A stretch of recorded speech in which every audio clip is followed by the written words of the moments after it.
Hello. Really hope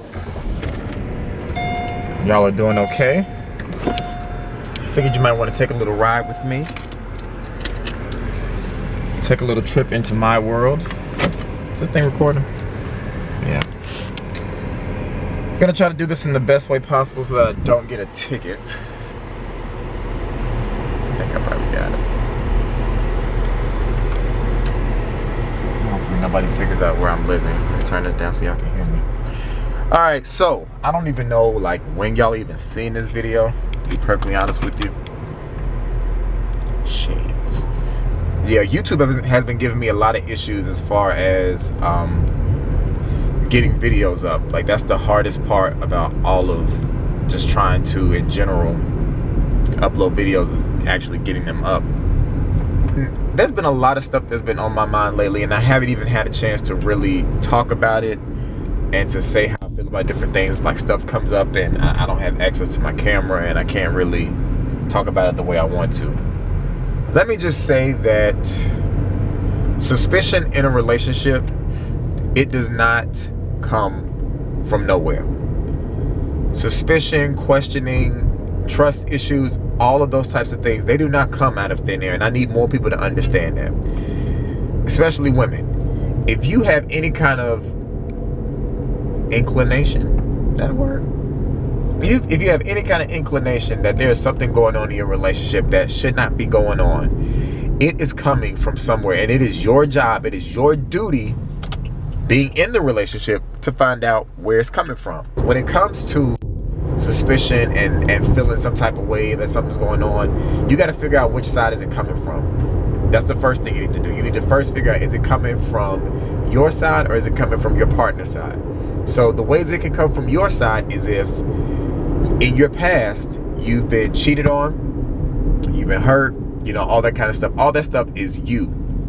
Because what people don't understand is those types of situations, those things when they happen to you, they really affect how you look at the rest of the world. They affect how you pretty much govern yourself, you know, from then on out. And I can't breathe through my nose now. Oh gosh, I hate this. Now, so you're just gonna go? Okay. Now, if it does not come from your side, then it may come from the other side. Now, what is it that this other person is doing that makes you suspicious? Because if somebody is doing something that they've been doing all along since you've been dating, why is it now making you suspicious? You need to look into that. Suspicion, uneasy feelings do not come out of nowhere, and you need to investigate and find out what is going on in your relationship. If your person has a new friend that they ain't had for a long time, you need to question that. I'm a firm believer in, when we're in a relationship, you ain't really gonna have no new guy friends like that. Like, that's just what's not gonna happen. Like, the guy friends you enter with into our relationship, that's about all you gonna get. That's pretty much how it works, and it's the same for me. I'm not gonna pick up any new female friends after I got a girlfriend, because for number one, why do I even have time to make new female friends if I'm devoting my time to the female that I'm with? I think that's like one of the other issues, is that people don't really consider the other person in their decisions. I really believe that when you're in a relationship, you have to consider the other person at all times. You have to consider the other person at all times, no matter what. I mean, that's the only way to make sure you have a successful relationship. But yeah, you don't get to make new friends. I mean, that may sound crazy, but that's really just the truth of the matter. Yeah, no new friends for you once you're in a relationship with me. No new guy friends. I don't trust that whole, oh, he's my new guy friend. Bull crap. You don't get new guy friends. If you had 3 coming into this relationship, you got 3 for the rest of your life.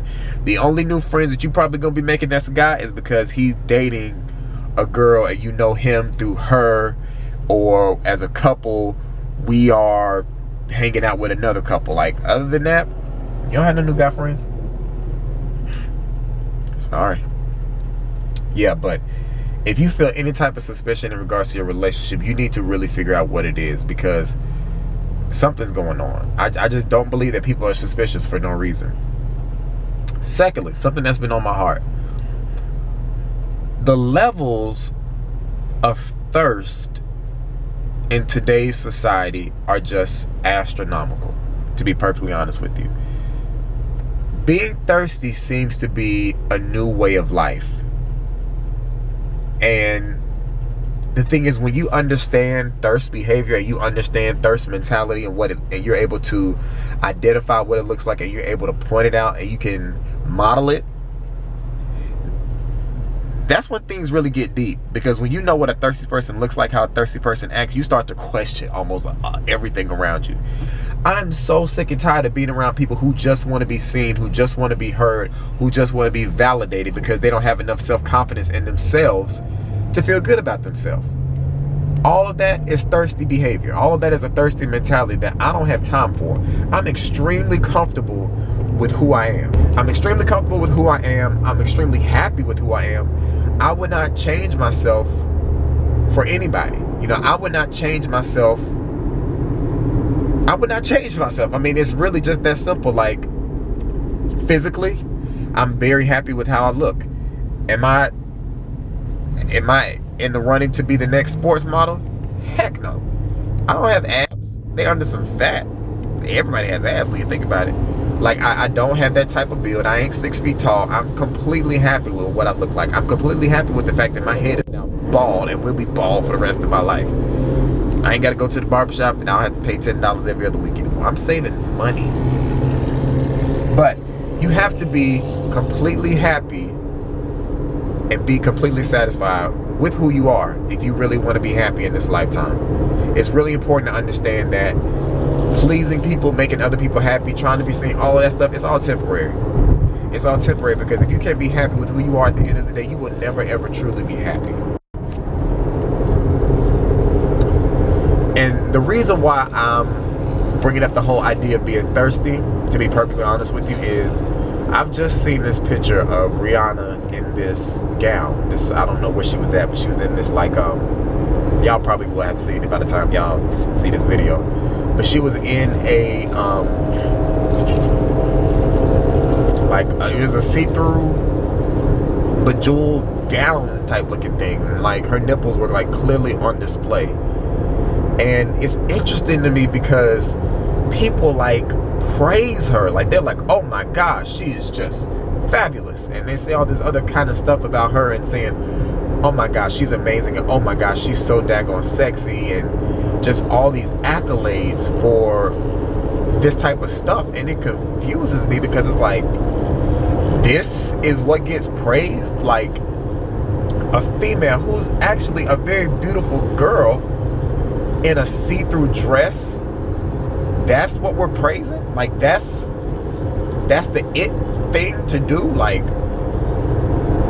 I mean, as crazy as this may sound sometimes I feel like, you know what, Jesus, I'm ready for you to go ahead and come on back and take home your children, because this world is a hot mess. That's really how I feel sometimes. Like, sometimes I literally think, like, oh, Jesus, I think it's time for you to come on back now, because this is crazy. I mean, I know it's probably only going to get worse, and I hate that it has to be that way. But I just don't understand why a female who has as much success as she has, as much fame as she has the amount of talent that she has, however much that may be, depending on who you talk to, why she felt like she had to wear a see-through dress. I understand that she's kind of like a rebel, and she kind of does what she wants, and it's kind of like F what everybody else thinks, and that's cool. But it's just like, in my opinion, and don't say you didn't want to know my opinion because you wouldn't be watching the video. In my opinion, something is missing in her life. Like, something has got to be seriously wrong with a female who thinks it's okay to wear a see-through dress to a place where people are going to be taking pictures of you, because you're not making a fashion statement. That's a cry for help. To me, that's what that means. I don't know. And then, talk about Rihanna, people are happy that Chris Brown is out of jail. Why do we praise when somebody gets out of jail? How come we don't push somebody to want to do better, or challenge them to do better? But we praise. I swear this society is just so effed up. I swear it is. And y'all, I'm just so fearful if I ever have kids. Like, I'm almost convinced that I'm going to have to, like, seriously shelter my kids from all the craziness of this world, because it's like, I'm so afraid that if I allow my kids to get exposure to what the youth today are engaging in, like my kids might be a little messed up in the head. I just think about like my students. I think about their parents and how ignorant everybody is. Like with the crap, you can spend more money on shoes and won't even spend $30 on a tutor. Another teacher said that to me, and I'm like, golly, that's so true. They'll spend $150 on a pair of shoes, and it'll only last them a few months, but they will not invest a fifth of that money on a tutor, and yet your child still can't read. Like, for real? Sometimes I wish I had enough money to like build me a bunker underground and just live underground. I've actually like considered giving up internet and television and like everything social media related, and because it's like the news is no longer the news. The news is now about Kim and Kanye's wedding. It's about who's pregnant by who. It's about who's in jail. It's about who's getting out of jail. It's about who wore a see-through dress to an event. It's about stuff that does not matter. We have kids in this world who cannot read. We have kids who are homeless. We have families who are homeless. It's just so many issues, and yet you turn on the news and they're talking about pop culture. I just pray that our local news stations never turn into those type of news outlets. Y'all, I'm very scared for where society is headed. And I'm not going to even get on black people as a whole right now. That's a whole nother video. I don't know. Y'all leave me some topics or some stuff y'all want me to talk about. Send in your questions or whatever. And I'll holler at y'all later, man.